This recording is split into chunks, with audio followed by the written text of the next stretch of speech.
Pagi, Bu. Apa kabarnya hari ini? Baik. Baik, sebelum kita memulai perkuliahan hari ini, kita mengawalinya dengan doa. Untuk itu, Ibu meminta Ami untuk pimpin kita dalam doa. Ada yang tahu apa itu Pengadilan Tata Usaha Negara? Yang berhubungan dengan administrasi negara. Iya, betul. Jadi Pengadilan Tata Usaha Negara adalah pengadilan yang bertujuan untuk mengadili sengketa tentang tata usaha negara. Nah, secara tujuannya di sini, tujuan Pengadilan Tata Usaha Negara ada dua, yaitu yang pertama tujuan preventif dan yang kedua adalah represif. Nah, untuk tujuan preventif sendiri di sini adalah untuk mencegah tindakan melawan hukum yang terjadi pada tata usaha negara. Yaitu kalau preventif di sini untuk mencegah supaya tidak ada kegiatan atau tindakan melawan hukum. Sedangkan untuk represif adalah tindakan yang dilakukan setelah adanya terjadi kegiatan melawan hukum. Jadi ingat ya anak-anak, kalau preventif itu untuk mencegah, maka kalau represif adalah tindakan yang terjadi setelah adanya tindakan melawan hukum yang akan diberikan sanksi kepada orang, kepada badan atau pejabat yang telah melawan hukum, dalam hal ini tata usaha negara. Sampai di sini ada pertanyaan? Tidak. Oke, kalau tidak ada. Baik teman-teman dan ibu dosen, sebelum kita mulai mari kita berdoa. Amin. Terima kasih Ami yang sudah memimpin kita dalam doa. Anak-anak, hari ini kita bertemu lagi setelah libur yang cukup lama. Dan di semester yang baru ini, Ibu akan mengajar kalian dalam mata kuliah peradilan tata usaha negara. Untuk kontrak kuliah dan lain sebagainya, karena ini bukan pertemuan pertama Ibu, bukan kali pertama Ibu mengajar di semester kalian, di kelas kalian, maka kontrak kuliah juga bersama seperti semester-semester yang lalu. Oke anak-anak? Oke, baik Ibu. Selanjutnya kita akan masuk pada materi pada pertemuan kita hari ini. Ada yang tahu apa itu pengadilan? Tempat menyelesaikan masalah. Ya, betul sekali. Jadi pengadilan merupakan tempat untuk menyelesaikan masalah. Jadi di pertemuan awal ini kita akan menjelaskan mengenai pengadilan di Indonesia. Nah, pengadilan sendiri itu merupakan lembaga atau tempat di mana hukum itu ditegakkan dan ada keadilan di situ. Nah, di sini pengadilan itu sendiri itu terdiri dari 5 pengadilan, yaitu pengadilan umum, pengadilan agama, pengadilan militer, pengadilan tata usaha negara, dan yang terakhir adalah pengadilan konstitusi. Nah, untuk pengadilan umum, pengadilan agama, pengadilan militer, dan juga pengadilan tata usaha negara, mereka berada di bawah naungan Mahkamah Agung. Sedangkan untuk pengadilan konstitusi, dia berada di bawah Mahkamah Konstitusi.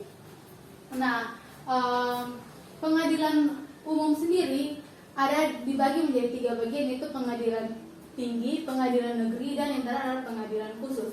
Nah, kalau untuk pengadilan tinggi, dia berada pada ibu kota provinsi. Sedangkan untuk pengadilan negeri, dia berada pada ibu kota, kabupaten atau kota, dan yang terakhir adalah pengadilan khusus. Nah, pengadilan khusus di sini dia mengadili hal-hal yang bersifat khusus, yang tidak bersifat publik. Dan ada 6 bagian yang terdapat dalam pengadilan khusus, yaitu pengadilan tindak pidana korupsi, pengadilan anak, pengadilan hubungan industrial, pengadilan niaga, pengadilan perikanan, dan yang terakhir adalah pengadilan HAM. Yang selanjutnya kita akan masuk kepada pengadilan tata usaha negara. Jadi kalau pengadilan tata usaha negara, ada yang tahu apa itu tata usaha negara? Nah, selanjutnya kita akan masuk pada asas-asas dalam pengadilan tata usaha negara. Nah, asas-asas di sini yang pertama adalah asas kepastian hukum.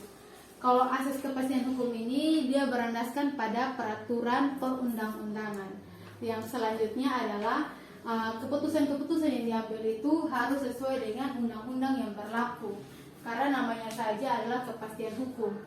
Yang berikut adalah asas kepentingan umum. Nah, kalau dalam asas kepentingan umum sendiri namanya kepentingan umum, otomatis setiap keputusan yang diambil itu harus mempertimbangkan kepentingan umum, bukan hanya kepentingan satu pihak saja. Yang selanjutnya adalah asas keterbukaan. Kalau asas keterbukaan di sini adalah sebagai pejabat atau pembuat peraturan tata usaha negara haruslah terbuka terhadap hak-hak masyarakat. Jadi di sini hak-hak masyarakat, suara masyarakat itu juga harus didengar. Dan yang selanjutnya adalah asas kemanfaatan. Nah, kalau asas kemanfaatan di sini artinya manfaat dari adanya peradilan tata usaha negara itu sendiri. Oke anak-anak, sudah dapat asas, yaitu asas. Jadi sudah dapat asas yang tadi Ibu jelaskan, yaitu pertama asas Kepastian hukum. yang kedua Kepentingan umum. yang ketiga Keterbukaan. yang keempat kemanfaatan. Oke, kita lanjut pada asas yang kelima, yaitu asas kecermatan. Nah, kalau untuk asas kecermatan di sini sebagai seorang pejabat atau badan tata usaha negara, ketika dalam membuat keputusan dan lain sebagainya itu harus cermat, harus dilihat apakah ini perlu atau tidak perlu, apakah ini untuk kepentingan bersama atau hanya untuk kepentingan beberapa orang saja. Nah, yang selanjutnya adalah asas tidak memihak kepada siapapun. Di sini dalam asas yang ini adalah sebagai seorang pejabat atau badan tata usaha negara dalam membuat peraturan tidak boleh memihak kepada orang-orang tertentu saja.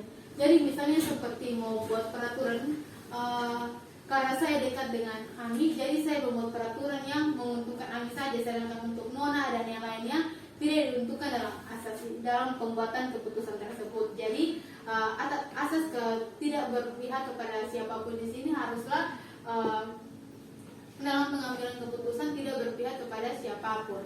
Nah, yang selanjutnya adalah asas pelayanan yang baik. Nah, kalau asas pelayanan yang baik namanya saja pelayanan yang baik, otomatis sebagai seorang sebagai badan atau pejabat pun dalam memberikan pelayanan administrasi kepada masyarakat atau rakyat yang datang itu harus dengan baik. Menyangkut uang dan lain sebagainya itu memang harus sebaik mungkin, tidak boleh menyalahi aturan yang ada. Yang selanjutnya adalah asas akuntabilitas.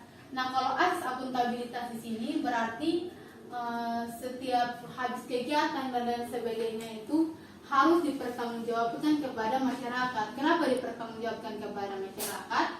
Karena dalam hal ini masyarakat merupakan pemegang kedaulatan tertinggi.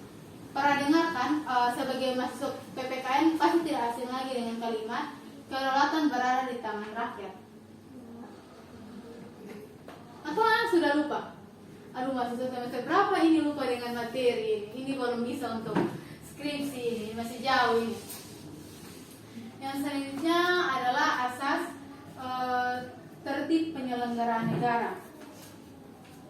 Kalau dalam asas penyelenggaraan negara di sini, landasan dia tuh harus teratur, harus serasi,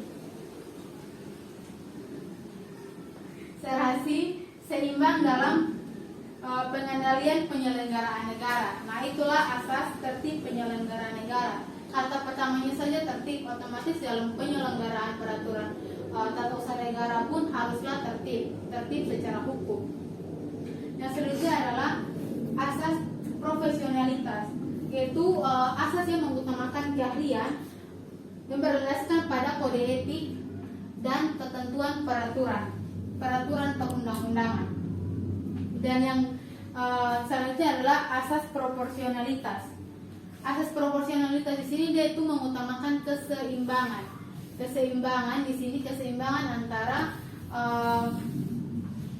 hak dan kewajiban dalam penyelenggaraan pengadilan tata usaha negara atau dalam pemberian tata usaha negara. Dan yang terakhir adalah asas keadilan. Nah, kalau asas keadilan di sini kata dasarnya saja adil, otomatis pada asas yang terakhir ini haruslah dalam pembuatan keputusan dan lain sebagainya dalam tata usaha negara harus adil seadil-adilnya. Demikian untuk pertemuan kita hari ini. Selanjutnya itu kita akan masuk pada materi subjek dan objek dalam pengadilan tata usaha negara. Tugas untuk anak-anak semua minggu untuk mencari subjek dan objek dari pengadilan tata usaha negara, terus kewenangan pengadilan tata usaha negara. Nanti akan dikumpulkan melalui Google Classroom. Untuk linknya nanti Ibu akan share pada saat pulang sebentar. Untuk mengakhiri, sebelum itu Ibu akan mengecek hadiran, mana absensinya.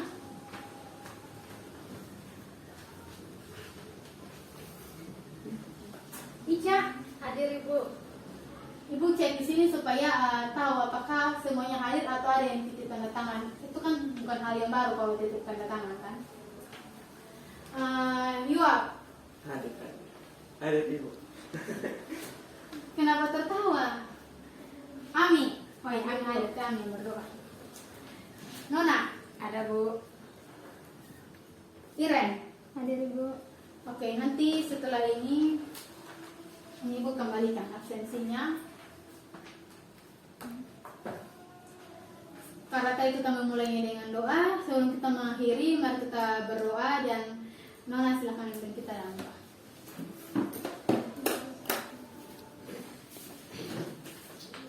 Teman-teman dan Ibu dosen, marilah kita berdoa mulai.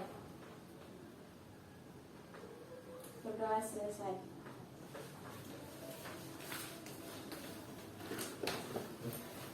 Terima kasih anak-anak. Jangan lupa belajar serta mencari jawaban atas pertanyaan yang tadi Ibu berikan. Selamat siang semuanya. Siang, Bu.